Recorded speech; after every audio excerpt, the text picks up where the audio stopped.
నమస్కారం. నేను మీ కొండా రాజీవ్ గాంధీ. వైఎస్ఆర్ కాంగ్రెస్ పార్టీ రాష్ట్ర అధికార ప్రతినిధిగా ఉన్నందుకు ప్రభుత్వ వైఫల్యాలను మీడియా చర్చా వేదికల్లో, జాతీయ మీడియాలో గాని, రాష్ట్ర స్థాయిలో గాని ప్రశ్నిస్తున్నందుకు ఈ కూటమి ప్రభుత్వం నా మీద కక్ష సాధింపు చర్యలకు దిగింది. ఈ రోజు ఉదయం పూర్ణ మార్కెట్ లో ఉండేటటువంటి నా యొక్క భవనంలో అక్రమ నిర్మాణాలు జరిగాయి అంటూ ఎప్పుడో 4 ఏళ్ల క్రితం కట్టినటువంటి భవనం, అన్ని అనుమతులు తీసుకుని కట్టినటువంటి భవనం, ఆ భవనానికి మెట్లు రోడ్డు ఆక్రమించి కట్టామని చెప్పి ఒక నెపం నెడుతూ మెట్లుని, దానికి ఉండేటువంటి రైలింగ్ ని, అక్కడే ఉండేటువంటి మంచినీళ్ళ ట్యాంక్ ని మూడింటిని కూడా ధ్వంసం చేసి జీవీఎంసీ వాళ్ళు తీసుకెళ్లిపోవడం జరిగింది. ఇది ఎంత అన్యాయం, దుర్మార్గం అంటే మిత్రులారా, పూర్ణ మార్కెట్ లో నా భవనం పక్కన చాలా భవనాలు ఉన్నాయి, అన్ని అవే రీతిలో ఉన్నాయి. మరీ చోద్యం ఏమిటంటే కొంత దూరం, సుమారు 100 మీటర్ల దూరంలో ఓ వైన్ షాప్ ఉంది. ఆ వైన్ షాప్ కి రోడ్డు నుంచి, ఫుట్పాత్ నుంచి రైలింగ్ ఉంది వైన్ షాప్ లోకి. అది జీవీఎంసీ అధికారులకు అంటే కనబడాల. అది జీవీఎంసీ అధికారులకు అడ్డే కాదు, వైలేషన్ అంతకన్నా కాదు. కానీ డ్రై ఫ్రూట్ షాప్ వెళ్ళడానికి ఉన్నటువంటి మెట్ల దారి రైలింగ్ కూడా వైలేషన్ కింద జీవీఎంసీ అధికారులకు కనబడింది. ఇంతకన్నా చోద్యం ఏమన్నా ఉంటుందా? డ్రై ఫ్రూట్ షాప్ కి వెళ్లే రహదారిని మూసేస్తూ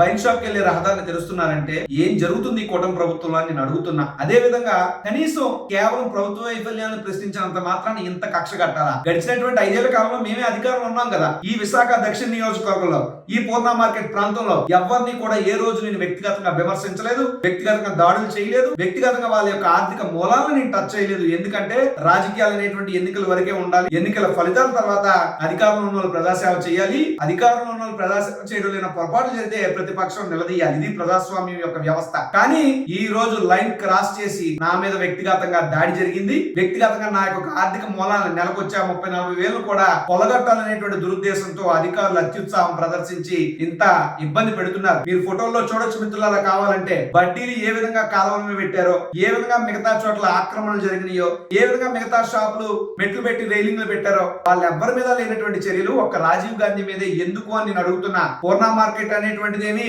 పెద్ద మాదాపూర్ లాంటి హైటెక్ సిటీ లాంటి 6 లేన్ రోడ్డు కాదు. పూర్ణ మార్కెట్ లానే ఉంటది. అటువంటి పూర్ణ మార్కెట్ లో మీరు కేవలం ఒక బిల్డింగ్ ని టార్గెట్ చేయాల్సినటువంటి అవసరం ఏమొచ్చింది? నేను చూపిస్తున్నటువంటి ఉన్న ఫోటోలన్నింటిలో ఉన్నటువంటి ఆక్రమణను తొలగించే ధైర్యం, సత్తా, చావా జీవీఎంసీ అధికారులకు ఉందా? పోలీస్ డిపార్ట్మెంట్ ఉందా? అందరినీ టచ్ చేయగలరా మీరు? కేవలం అంటే ప్రతిపక్షంలో ఉన్నందుకు, ఇప్పుడు ఉన్నటువంటి ప్రభుత్వ పాలసీలు నిలదీస్తున్నందుకు నా మీద ఇంత కక్ష కట్టాలా? ఇది మీకు న్యాయమా, ధర్మమా అని అడుగుతున్నా.